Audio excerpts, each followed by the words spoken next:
Hey again. So, we're going to do a lesson for English Language Arts today. It's called The Power of Telling Stories. So we're still in our identity unit and we're talking about each other's stories. We're looking at our own stories and we're looking at the power and the truth in telling stories. So today in our lesson, you're going to learn about stereotypes and reflect on the harm they can cause. We're also going to think about and discuss the importance of listening to people tell their own stories. So we're going to make sure that we have our identity and community journal for this lesson, and you'll remember you can find that on Google Classroom. It's our ELA digital notebook.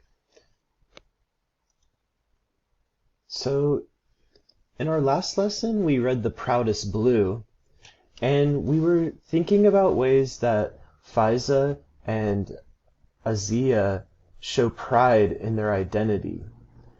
And we created our own identity charts to show different parts of our identity, parts of who we are.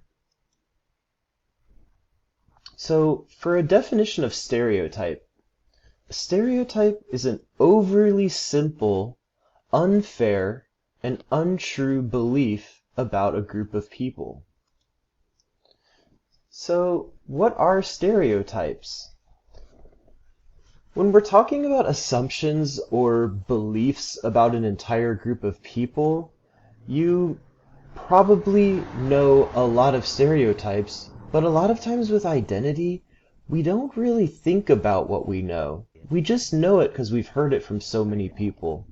So we all know there's a stereotype, and we've heard it before, but maybe we didn't know it was called a stereotype. For example, boys don't cry.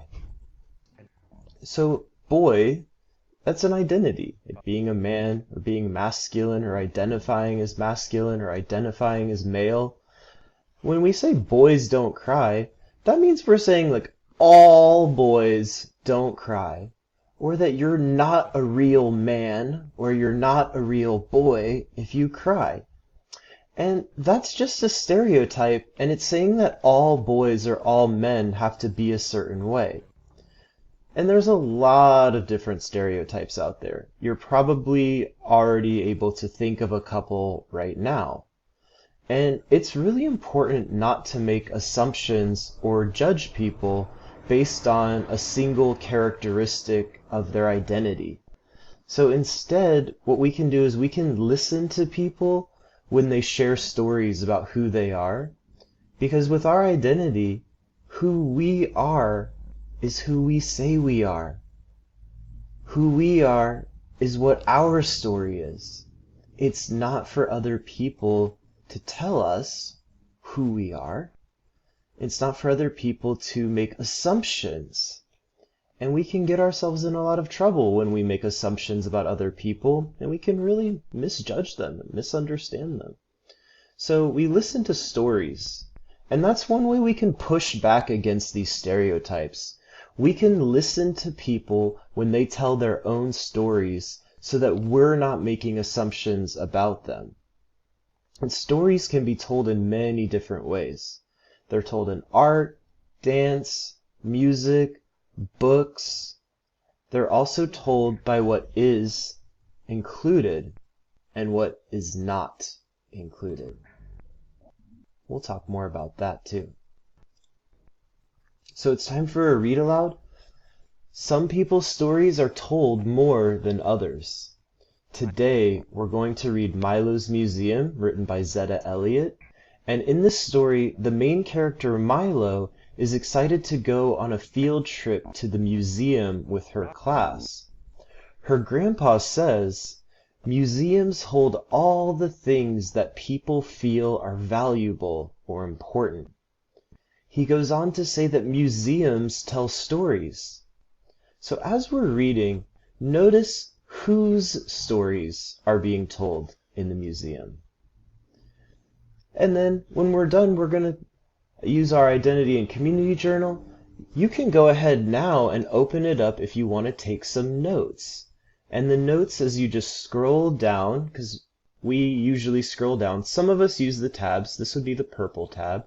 You can keep some notes about Milo's Museum.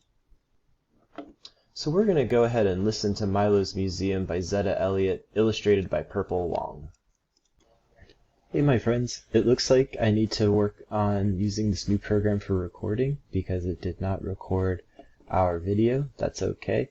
You can go to Google Classroom and you can watch the video that I'll put the link on the ELA section. Go ahead and watch it, and then you can watch the rest of this recording right here.